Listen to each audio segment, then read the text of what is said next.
Bugün duyğulu anlarla dolu olacaq, amma mən çox istədiyim adamı görəndə də duyğusallaşıram. Narınc xanımı mən çoxdandır görmürəm axı. Ay, darıxıb çıxın gəlin.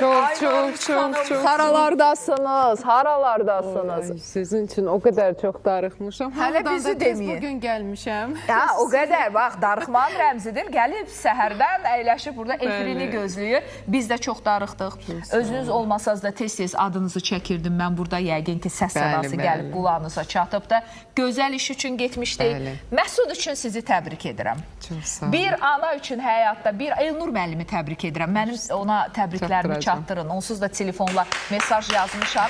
Bir ana üçün, bir ata üçün evladın uğurundan böyük qürur, xoşbəxtlik, sevinç yoxdur. Öz uğurların onda, onun yanında kölgədə qalır. Məsudumuzun uğurundan bir-iki cümlədə olsa deyək. Məsudumuz ilk dəfə idi ki, Azərbaycanımızı Yunanistanda təmsil eləyirdi, olimpiyadada. İngilis dilində məntiq və fərqlənmə medalı əldə elədi.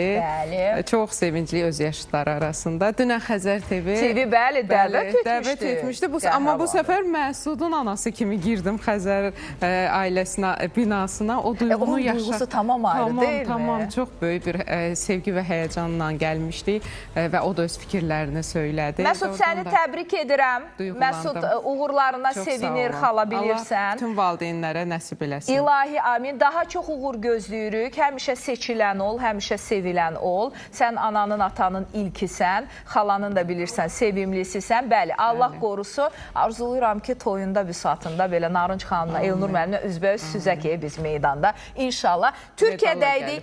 Qısaca bax, bunu da bir vurğulayaq. Çünki uzun vaxtdır yoxsuz. Mən elə 1-2 ayda sizi ancaq Türkiyədə görürəm. Niyə getmişdik? Niyə müvəqqəti orada yaşayırdıq?